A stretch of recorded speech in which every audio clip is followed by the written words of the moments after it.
The fork hit the table hard enough to rattle the glasses. Every voice in the dining room stopped. Cecily Ashworth stood with her chair pushed back, her fingers pressed white against the tablecloth. The man sitting across from her had just said something about the servants that made her blood turn hot beneath her skin, and she was not the kind of woman who swallowed fire. But what Cecily did not know, what no one at that table would dare tell her in that moment, was exactly who she had just stood up against. That single decision would crack her entire world open. And nothing, not one thing, would ever go back to the way it was before tonight. 3 hours earlier, the Ashworth household at Cheltenham had been a house at war with itself, not with swords or shouts, with silence, the kind that presses against the walls and makes the air feel heavier than it should. Cecily stood before the mirror in her small room on the second floor, pulling pins from a tin box and pressing them into her hair one by one. Her dress was not new. It had been her mother's, pale blue cotton, with stitching along the collar that had been repaired twice. She turned her head sideways, watching how the candlelight caught the fabric. It would have to do. Her father, Lord Henry Ashworth, had sent word that morning through the housekeeper that there would be a guest for dinner, an important guest, a man of considerable standing, he had called him. Cecily had not asked questions. She had learned long ago that her father measured people by the weight of their title, not the worth of their character. And tonight, she could already feel the tension building inside the house, like steam trapped under a lid. Downstairs, the kitchen moved in a kind of panic. Margaret, the cook, had flour across her forehead and was barking orders at the two younger maids, who kept bumping into each other near the stove. The good china had been pulled out for the first time in over a year. The silver candlesticks, the ones her mother had once polished every Sunday, had been placed at the center of the long oak table. Cecily paused at the bottom of the staircase. She could hear her father's boots pacing across the drawing-room floor, back and forth, back and forth. He only paced like that when he was nervous, and Henry Ashworth was never nervous. She knocked twice on the drawing-room door and stepped inside. Her father stood near the window, adjusting the cuff of his coat. His face was clean-shaven, his gray hair combed back tight against his skull. He looked 10 years older than he had at breakfast. "You will be polite tonight," he said without turning around. "I am always polite. You are always honest. That is not the same thing." Cecily pressed her lips together. He turned then, his eyes scanning her dress, her hair, the way she held her hands at her sides. "This man could change everything for us, Cecily. Our debts, this house, your future. My future is not a bargaining chip." His jaw tightened. "Tonight, it may have to be." She held his gaze for a long breath, then turned and walked out without another word. If you have ever sat in a room waiting for someone you have never met, knowing your entire family's survival might depend on what happens in the next 2 hours, then you understand what Cecily felt as she stood beside the dining table, adjusting a napkin she had already straightened 3 times. The clock on the mantel ticked louder than usual, or maybe it only seemed that way because the house had gone so quiet. At 7:30, the front door opened. Cecily heard the housekeeper's voice first, high and overly bright, the way it always sounded when she was trying to impress. Then came footsteps, slow, steady, the kind of walk that belongs to a man who has never once been asked to hurry. The drawing-room door opened, and Henry Ashworth stepped forward with a smile Cecily had never seen on his face before. It was wide and tight at the same time, the smile of a man performing. "My lord," Henry said, bowing his head just slightly. "Welcome to our home."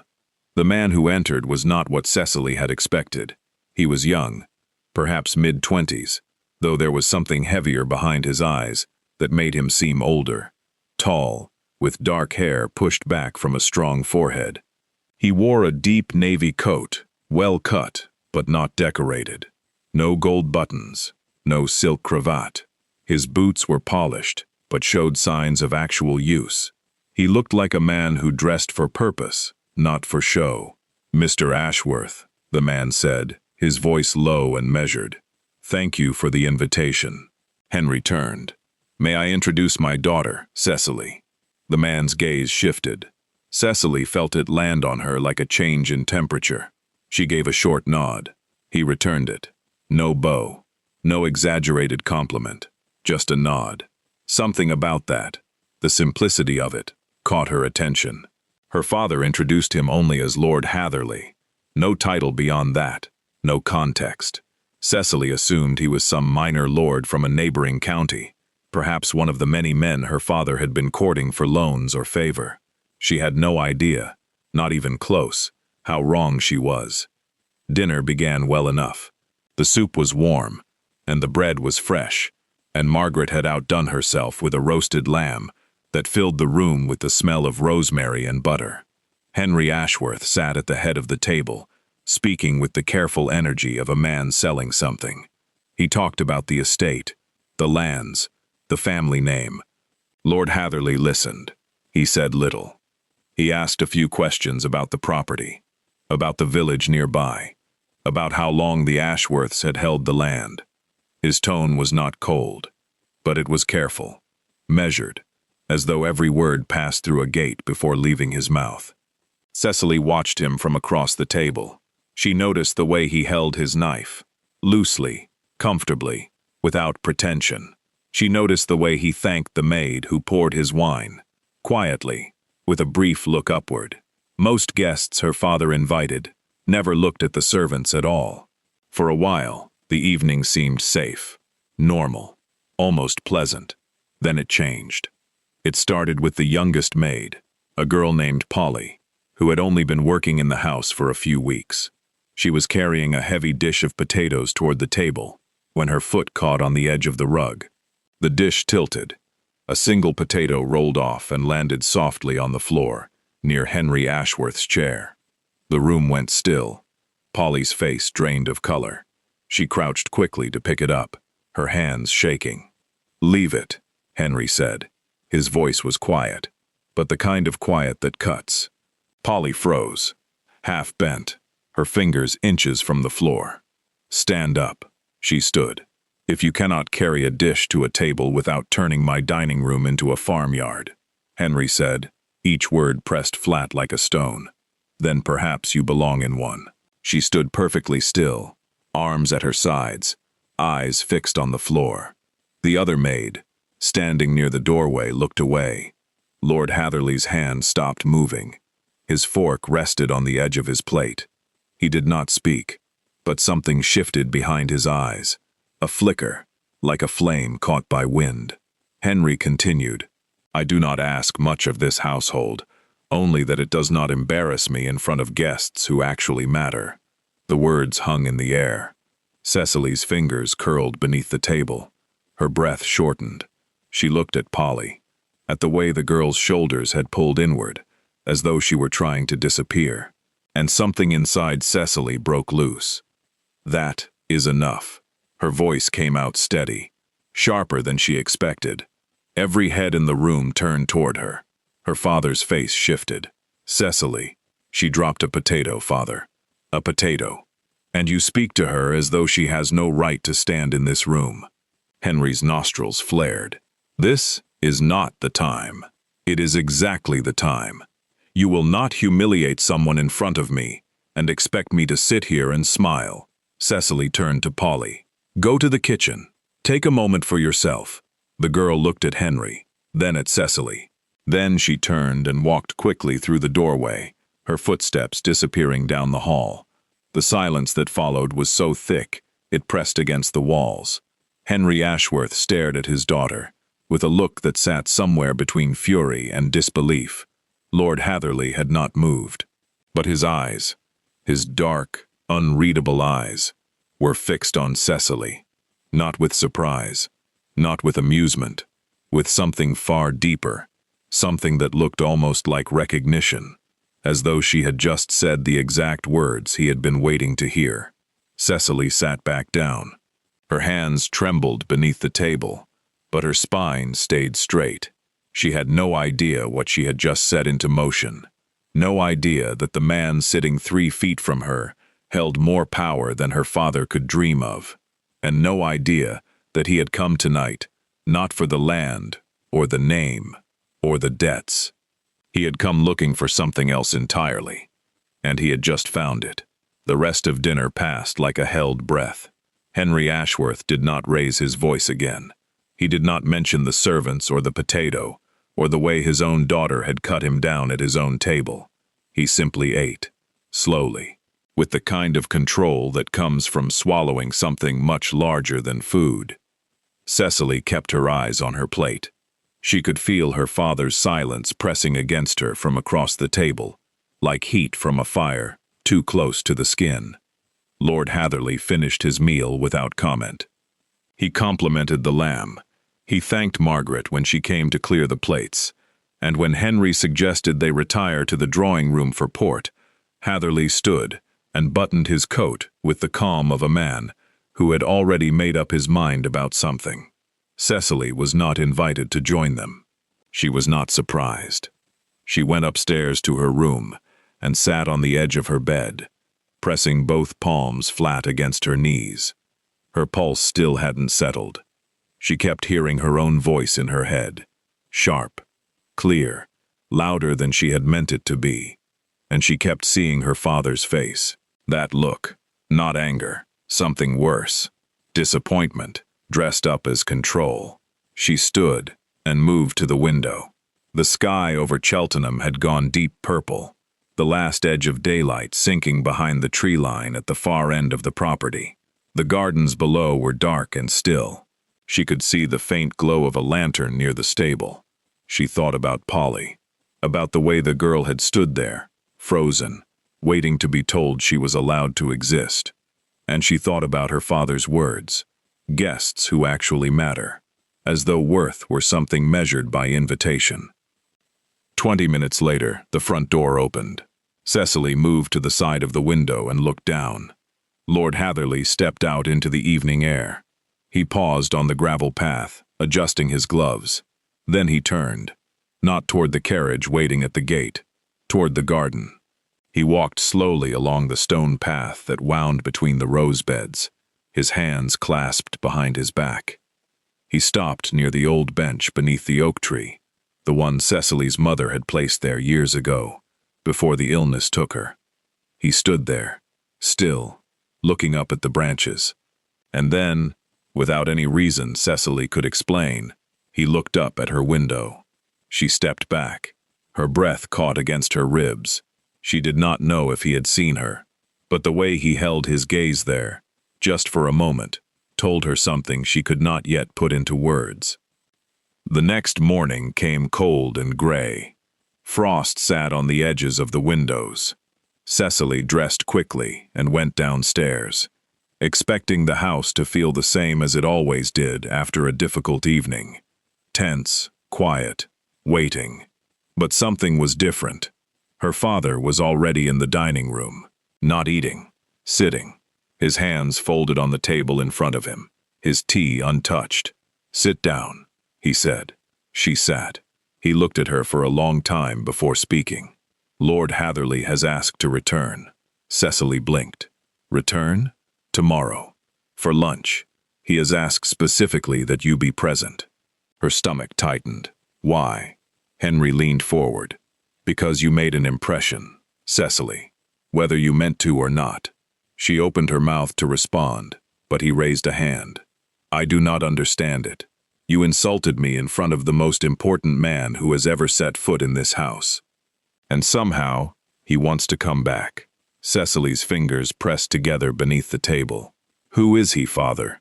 Henry paused. Then he spoke the name quietly, as though saying it too loudly might break something. "He is the Duke of Ashbourne." The room seemed to tilt. Cecily's lips parted, but no sound came. The Duke of Ashbourne, one of the most powerful men in the south of England, unmarried, private, known for refusing every social invitation from London to Bath, and she had stood in front of him and raised her voice like a schoolteacher scolding a child. Her chest went tight. You did not tell me, she whispered. I told you he was important. You did not tell me. He was the Duke. Henry's jaw shifted. Would it have changed what you said? She held still. The honest answer sat in her throat. No, no, it would not have. And that truth was the most frightening thing she had felt in a very long time. He arrived at noon the following day. The same steady footsteps on the gravel. The same navy coat, though today he wore a white shirt beneath it, open slightly at the collar. Cecily stood in the front hall, her hands clasped in front of her dress, a soft cream muslin her mother had never worn, still wrapped in paper at the bottom of a trunk. She had chosen it without thinking too much about why. The door opened. He stepped in. His eyes found her immediately. Miss Ashworth, Your Grace. A pause sat between them. Not awkward, but full. The kind of silence that holds more weight than words. Her father appeared from the drawing room, already smiling that wide, careful smile. Lord Ashbourne, please, this way. They moved into the dining room. Lunch had been set. Cold meats, bread, cheese, a jug of water, with lemon slices floating near the top. Simple, by her father's usual standards. But Cecily noticed that the flowers on the table were fresh. Someone had picked them from the garden that morning. The meal began with her father doing most of the talking. He spoke about the county, about the roads being repaired near Gloucester, about the harvest and the weather, and the cost of coal. The Duke listened. He nodded in the right places, but his attention kept drifting, just slightly, just enough for Cecily to notice, toward her end of the table. She did not speak. Not at first. She was still turning his title over in her mind, still feeling the weight of it pressing against the memory of what she had said to him. Then he asked her a question. Miss Ashworth, your father tells me you manage the household accounts. She looked up. I do. How long? Since I was 17. Something moved across his face. That is young for such a task. My mother was gone. Someone had to do it. The words came out quieter than she meant. She saw something shift behind his eyes. Not sympathy. Something closer to understanding. He nodded once, and returned his attention to his plate. But the air between them had changed. There was a thread now, thin and invisible, and neither of them had pulled away from it. If you are still watching this story unfold, then perhaps you feel what Cecily felt in that moment. The strange pull of something she could not name. Stay close, because what happens next will change everything. After lunch, Henry excused himself to take a letter to the village post. Whether this was planned or genuine, Cecily could not tell, but the result was the same. She was alone with the Duke, in the drawing room, with the fire low and the gray afternoon light falling through the curtains. He stood near the mantelpiece, looking at a small painting that hung there, a watercolor of the Cheltenham Hills, done by Cecily's mother, years before her death. She painted? He asked. Yes, when her hands were steady enough. He studied the painting a moment longer. There is warmth in this, even in the gray. Cecily moved closer without meaning to. She stood a few feet from him, looking at the painting as though seeing it for the first time. She always said that beauty was not about brightness. It was about honesty. He turned to look at her. They were closer now than they had ever been. Close enough that she could see the small scar just above his left eyebrow. Close enough to notice the way his breathing had changed. Slower, deeper, as though he were steadying himself. What you did at dinner, he said. The other night. She stiffened. I should not have spoken that way in front of... No. He held up a hand. What you did was the first honest thing I have heard in a very long time. His voice dropped lower. Do you know how many dinners I have sat through? How many men have smiled at me and said only what they believed I wanted to hear? She said nothing. Dozens. Hundreds, perhaps. And not one of them has ever stood up for the person in the room with the least power. His eyes held hers. You did not know who I was, and you still chose to speak. Her throat tightened. That was not courage, Your Grace. That was anger.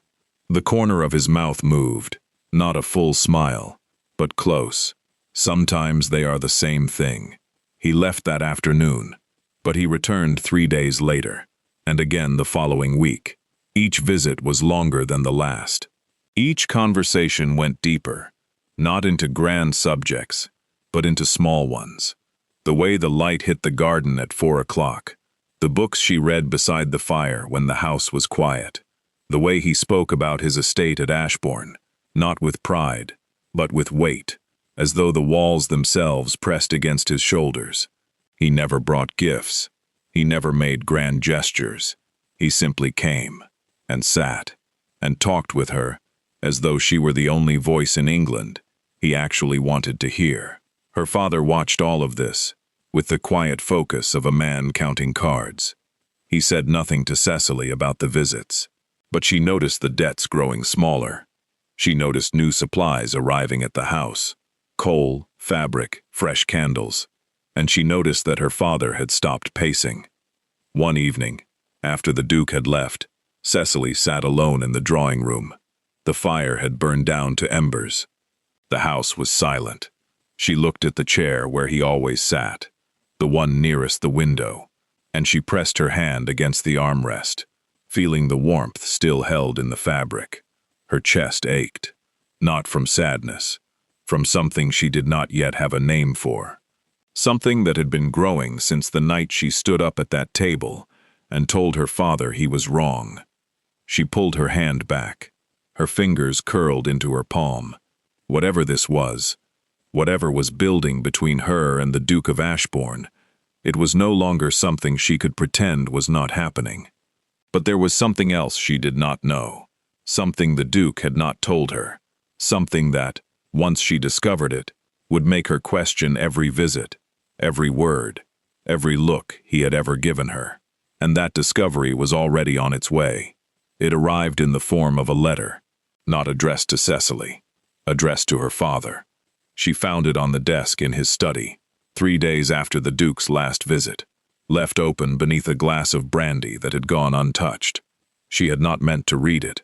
She had come looking for the household ledger, but the seal at the top of the page caught her eye, the crest of Ashbourne, pressed deep into dark red wax, and the first line pulled her in before she could stop herself.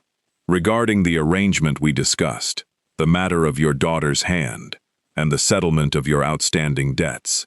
Cecily's fingers went cold against the paper. She read the line again and again. The words did not change. Arrangement, settlement, debts. Her vision blurred at the edges. She set the letter down and stepped back from the desk as though it had burned her. The house was quiet around her. The clock in the hallway ticked. Somewhere in the kitchen, Margaret was humming a hymn. Cecily stood in the center of her father's study, perfectly still, her arms hanging at her sides. Her breath came in shallow pulls. She looked at the bookshelves, at the curtains, at the worn carpet beneath her feet. Everything looked the same, but nothing felt the same. Every visit, every conversation about the garden and the light and the books beside the fire. Every time he had sat in that chair by the window and spoken to her as though she were the only person in the room who mattered. Had it all been part of this?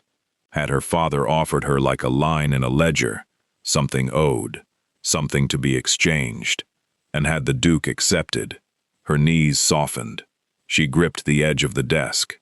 The wood pressed hard into her palms, and she held on until the pressure steadied her. She did not cry. She did not sit down. She walked out of the study, up the stairs, into her room, and closed the door behind her.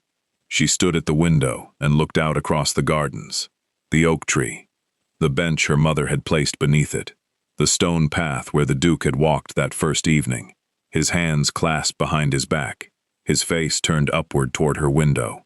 Had he already known then? Had the terms already been agreed before he even tasted the lamb and thanked the maid and looked at her mother's painting with something that felt so close to tenderness? Her jaw tightened until the muscles ached. She pressed her forehead against the cold glass and closed her eyes. Her father returned from the village that afternoon. She met him in the hallway. He was pulling off his gloves, his cheeks pink from the wind, when he saw her face, and stopped. Cecily. I read the letter. The color left his skin in stages. First his cheeks, then his lips, then the skin around his eyes. He set the gloves on the hall table. You had no right to go through my correspondence, and you had no right to sell me. The word landed between them, like something dropped from a height. Henry flinched. That is not what happened. Then tell me what happened. Tell me you did not invite the Duke of Ashbourne into this house with the intention of offering your daughter in exchange for the clearing of your debts. He said nothing. Tell me, father. His mouth opened, closed. His hand moved to the back of the nearest chair and gripped it. It was not that simple. It never is. Not when someone else is paying the price. She turned and walked toward the front door. Where are you going? To Ashbourne. Henry stepped forward. Cecily, you cannot simply arrive at the Duke's estate uninvited. Watch me. The door closed behind her, hard enough to rattle the frame. The ride to Ashbourne took just over an hour. Cecily borrowed the small cart from the stable and drove it herself, the reins tight in her hands, her jaw set against the wind that pulled at her hair and stung her eyes. The estate appeared through the trees, like something from another world. Stone walls rising 3 stories high, windows catching the late afternoon sun, grounds that stretched in every direction, manicured, vast, impossibly green. She pulled the cart to a stop near the front entrance and climbed down before the footman could reach her. I need to see the Duke. The footman blinked. Miss, His Grace is not expecting. Tell him, Cecily Ashworth is here. He will see me. The footman hesitated. Then he turned and disappeared through the front doors. Cecily stood on the gravel, her chest rising and falling, her hands trembling at her sides. She looked up at the house, at the sheer size of it, at the weight of everything it represented, the title, the power, the world that separated his life from hers. And for one brief moment, something inside her wavered, not her resolve, her certainty, because somewhere beneath the anger, beneath the betrayal, there was still the memory of his voice in the drawing room, the way he had looked at her mother's painting, the way he had said, "You did not know who I was, and you still chose to speak." She pushed the memory down. She could not afford it right now. The footman returned. His Grace will see you in the east drawing room. She followed him through a hallway lined with portraits and dark wooden panels. The house smelled of cedar and old stone, and something faintly sweet, beeswax perhaps, from the polished floors. The drawing room door opened. He was standing by the window. The light behind him turned his outline gold. He turned when she entered, and the moment he saw her face, his expression changed. The steadiness cracked, just slightly, just enough. Miss Ashworth, did you know? He did not pretend to misunderstand. Yes. The word hit her like a stone against glass. Your father approached me 4 months ago, he said. He proposed a match. In exchange, I would settle the family's debts and secure the estate. Cecily's breath shortened. And you agreed? I agreed to consider it. I agreed to visit, to meet you, to inspect me. His jaw tightened. That is not what it was. Then what was it? Every conversation, every visit, every time you sat in that chair and asked me about my life, as though you actually wanted to know. Was any of it real? He stepped forward. All of it was real. How can I believe that, when I know the terms were written before you ever walked through my door? His hand rose slightly, then fell back to his side. Because I did not expect you. The room went still. He took another step closer. I came to Cheltenham, expecting to meet a quiet, agreeable daughter of a desperate man. I expected to sit through a pleasant dinner and make a sensible decision, based on land and title and debt. His voice dropped. I did not expect a woman who would stand up in the middle of that dinner and defend a servant girl she barely knew. I did not expect someone who would look me in the eye without flinching. I did not expect to leave that house and stand in the garden like a fool, looking up at a window, hoping to see her face one more time. Cecily's throat tightened. Her hands clenched at her sides. You should have told me. Yes, from the beginning. Yes. Why didn't you? He held her gaze. Because I was afraid that if you knew the truth, you would never speak to me the way you did that first night. And that was the only thing about any of this that mattered to me. The silence between them stretched like a wire pulled too tight. Cecily looked away first. She walked to the far side of the room, stopping near a small table where a vase of white roses sat in the fading light. She touched one of the petals. It was soft and cool beneath her fingertip. I will not be a transaction, she said quietly. I am not asking you to be. She turned back to face him. Then what are you asking? He crossed the distance between them. Not fast, not slow, with the steady, deliberate movement of a man who understood exactly what he was about to say. He stopped close enough that she could feel the warmth of him, close enough that the scent of cedar and rain-damp wool filled the space between them. I am asking you to let me begin again, not as an arrangement, not as a contract. His hand lifted. His fingers hovered near hers, not touching, not yet, just close enough for the warmth to bridge the gap. As a man who cannot stop thinking about the woman who stood up at a dinner table and reminded him what courage looks like. Cecily's breath trembled against her lips. She looked down at his hand, at the space between his fingers and hers. She did not take it, but she did not pull away. And in that drawing room, with the last light of the day falling golden through the tall windows of Ashbourne, the distance between them shrank to almost nothing. Almost. She lifted her chin. If we do this, she said, it will be on my terms, not my father's, not yours. The corner of his mouth shifted. That familiar, almost smile. I would not expect anything less. Outside, the sun touched the edge of the hills. The shadows of the great oaks stretched long and dark across the grounds of Ashbourne. And somewhere inside that house, standing in a room full of golden light, a woman who had spoken her mind at a dinner table without knowing who sat across from her, had just changed the course of two lives. Not with a curtsy, not with a contract, with a voice that refused to be silent, and a duke who had been waiting his entire life to hear it.